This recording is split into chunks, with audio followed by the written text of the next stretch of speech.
आगाज में आपको अपडेट करें। हुकूमत ने पेट्रोलियम मसनूआत की कीमतों में कमी कर दी। पेट्रोल 12 रुपये, डीजल 135 रुपये सस्ता कर दिया गया है। आपको अपडेट कर रहे हैं, पेट्रोलियम मसनूआत की कीमतों में कमी कर दी गई है। पेट्रोल 12 रुपये, डीजल 135 रुपये सस्ता कर दिया गया। हुकूमत ने पेट्रोलियम मसनूआत की कीमतों में कमी कर दी। पेट्रोल 12 रुपये, डीजल 135 रुपये सस्ता कर दिया गया है। इस हवाले से मज़ीद तफसीलात जानते हैं शायान अली से। जी शायान, अपडेट कीजिए, पेट्रोल और डीजल की कीमतों में कमी वाक़या हुई है।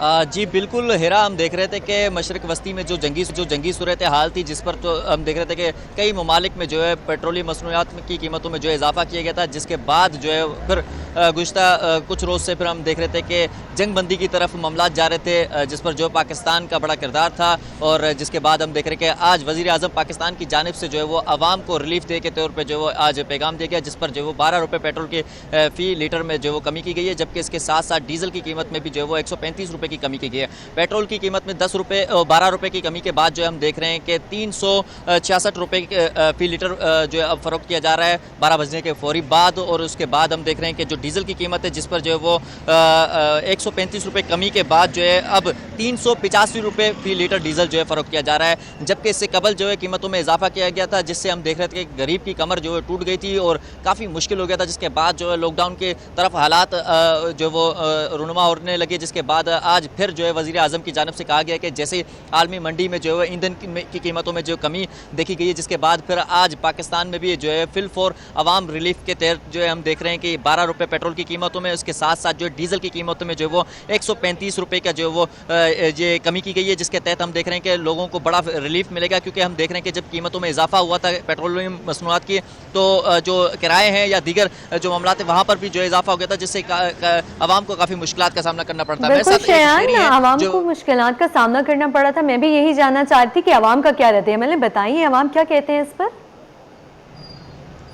जी हिरा, मैं बात कर रहा हूँ इनसे, मेरे साथ शेयर है। क्या कहना आप चाहेंगे, जो अभी पेट्रोल की कीमतों में जो वो कमी की है आज 12 रुपये पेट्रोल पे और डीजल में 135 रुपये, अब 12 बजने के बाद जो है वो इतलाक हो गया, क्या कहेंगे इस सवाल से? सर ये तो बस हुकूमत के साथ, आवाम के साथ हुकूमत ने बहुत ज़्यादती किया हुआ है। ये तो मरियम नवाज़ खुद कहती थी, अभी तो कमी की है कहती थी कि जब पेट्रोल अभी तो कीमत में कमी की है, तो कमी से आप खुश नहीं है? जो भी नहीं, बिल्कुल भी खुश क्या नहीं, क्योंकि सर बहुत ज़्यादा रेट ऊपर जा चुके हैं। क्या उम्मीद करेंगे कि मजीद कमी की जाए? बिल्कुल कम होना चाहिए, क्योंकि कम से कम कितने मजीद कम किया जाए जिससे जो है वो बेहतरी आ सकती है?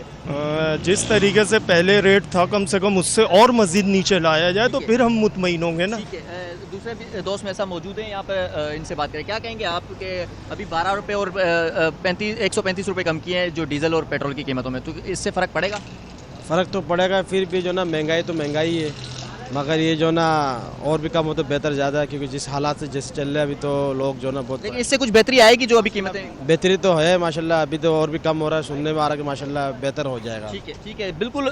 मिले जिले जो है वो इस तरह के कमेंट्स मिल रहे हैं, जिस पर इनकी जानिब से कहा जा रहा है कि अगर हुकूमत मजीद भी अगर पेट्रोलियम मसनूआत में कमी लाती है तो इससे बड़ा फ़र्क होगा, जिससे फ़ायदा होगा। लेकिन अभी जो किया है ये भी बिस्मिल्लाह, इनकी जानिब से ये कहा जा रहा है कि ये भी चले अच्छा इकदाम है कि कम से कम 12 रुपये जो है वो पेट्रोल में, इसके साथ 135 रुपये डीजल में, इससे किरायों में या दीगर मामला में फ़र्क पड़ेगा। जी ठीक है शयान, आपका शुक्रिया।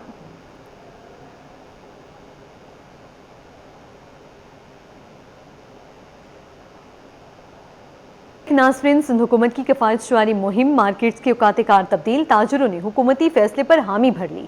चेयरमैन सिंध ताजर इत्तेहाद शेख हबीब कहते हैं कि सिंध हुकूमत के नए हुक्मनामे को वेलकम करते हैं।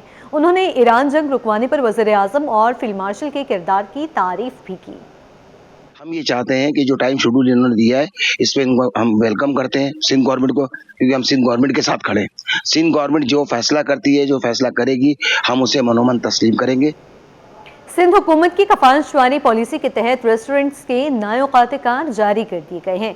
रेस्टोरेंट्स और फूड आउटलेट्स को शाम 7 बजे से रात 11:30 बजे तक खुले रखने की इजाज़त दी गई है। मज़ीद जानते हैं नुमाइंदा राहिल बेग से। जी राहिल।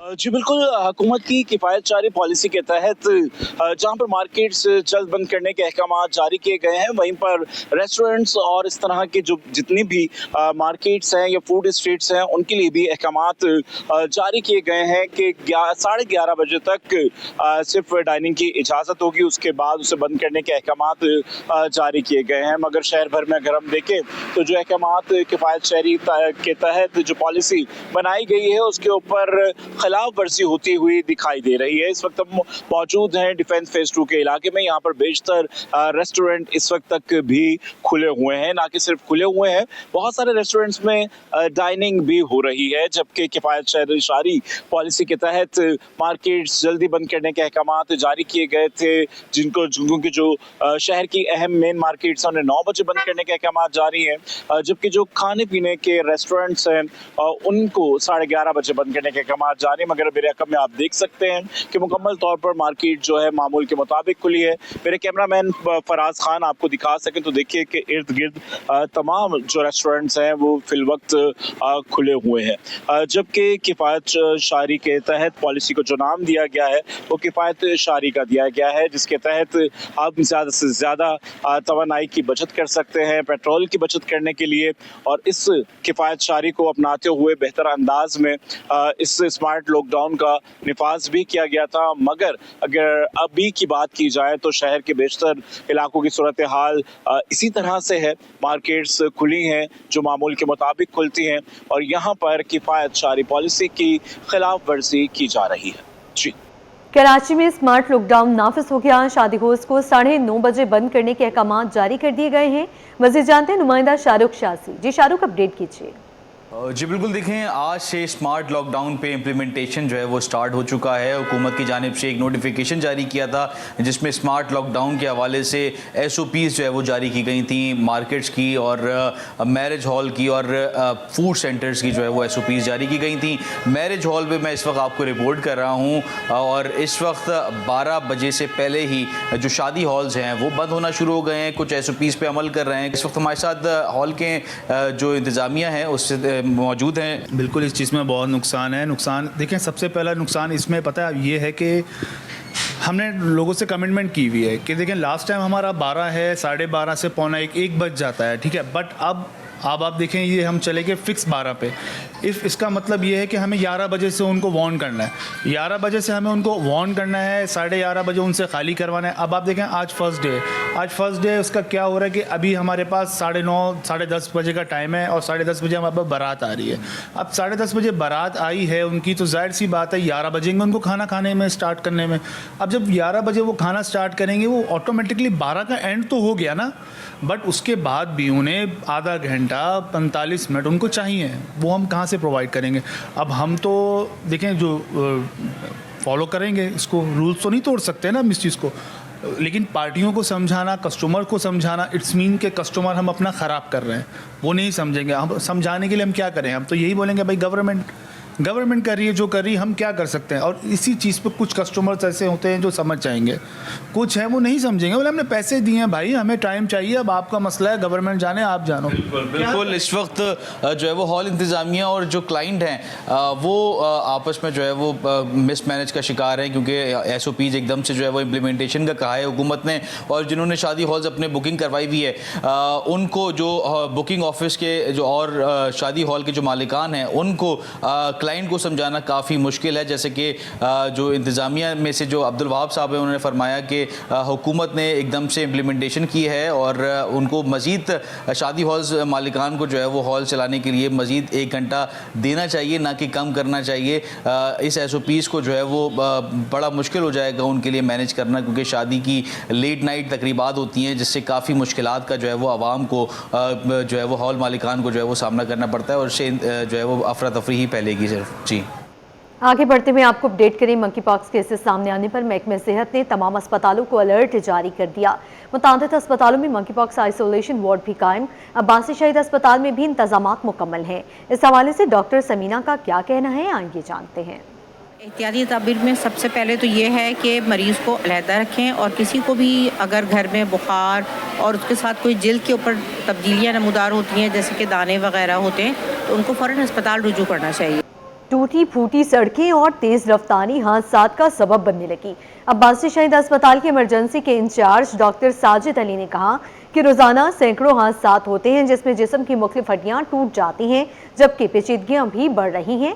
आवाम को चाहिए कि वो एहतियात अपनाएं। इस हवाले से उनका मजीद क्या कहना था, आइए जानते हैं। 150 से 200 मरीज़ हैं, उसमें तकरीबन 50% हादसात की शक्ल में आते हैं, कोई ट्रॉमा के केस में आते हैं। उसकी वजह ये है कि लोगों में जल्दी बहुत है, बेसब्री बेइंतज़ार। तो उसमें ख़ासतौर से जो बाइक्स वाले लोग हैं, जो बाइक चलाने वाले लोग हैं, उनको पता नहीं किस बात की जल्दी। जो बड़ी गाड़ियाँ होती हैं उससे साइड से निकलें, एहतियात से चलें, तहम्मुल से ड्राइविंग करें। किसी को कोई आपकी दौड़ तो नहीं लगी हुई है कि अपनी मंजिल पर सुकून से पहुँच जाएँ, क्योंकि उनके घर पर भी लोग उनका इंतज़ार कर रहे हो, लेकिन पता नहीं किस बात की बेसब्री है। ज़्यादातर हमारे पास जो लोग आते हैं वो बाइक्स के होते हैं या रिक्शा के होते हैं, रिक्शे पलट जाने वाले होते हैं। ओवर स्पीड की वजह से ज़्यादातर हमारा ये ख्याल है कि इस तरह का होता है। शहर में साल की दूसरी इंसदादे पोलियो मुहिम को कामयाब बनाने के लिए इंतजामिया ने तैयारियां तेज कर दी हैं।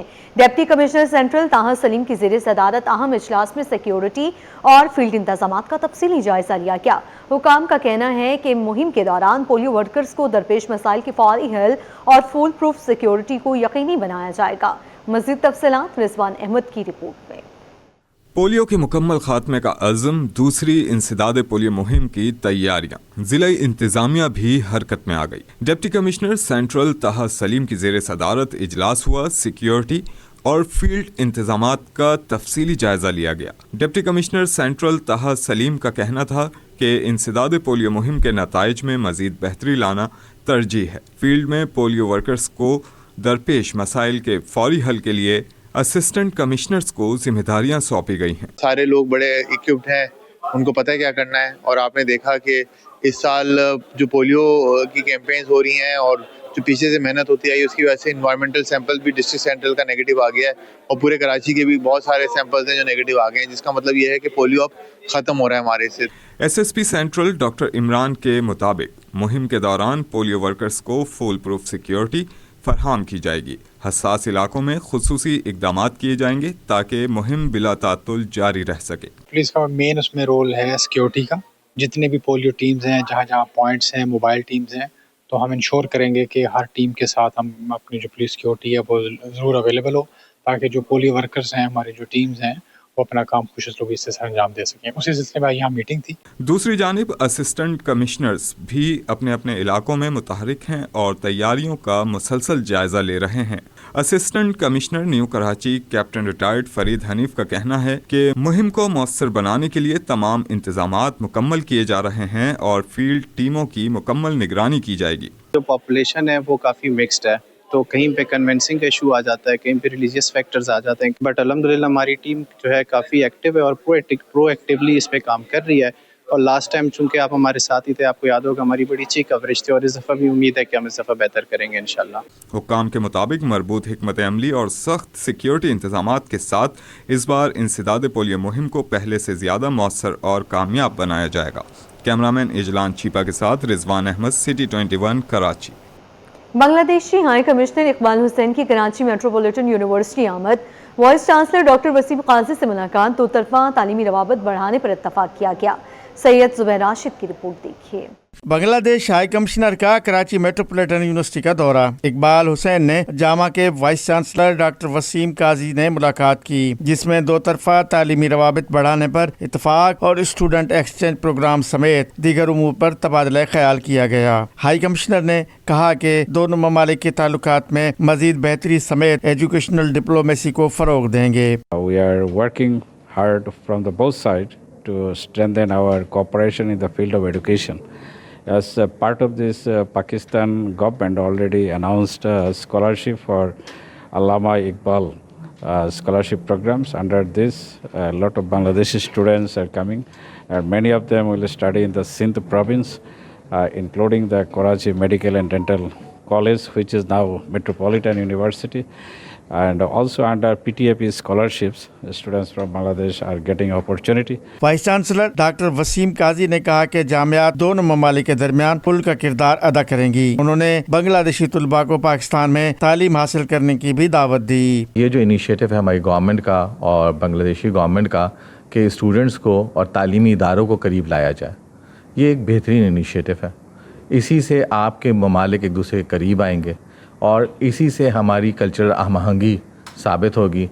हमारे पास जो बच्चे यहाँ पर बांग्लादेश से आएंगे, हमने इनको अश्योरेंस दिलाई है कि consider this as if this is your home. Bangladesh के हाई कमिश्नर इकबाल हुसैन ने जदीद library, girls common room, girls hostel, साइंसी लैब और ऑडिटोरियम का मुआयना किया। कमिश्नर ने यूनिवर्सिटी की तालीमी खिदमात को सराहा। कैमरामैन अमजद अली के साथ सैयद जुबैर राशिद, सिटी 24।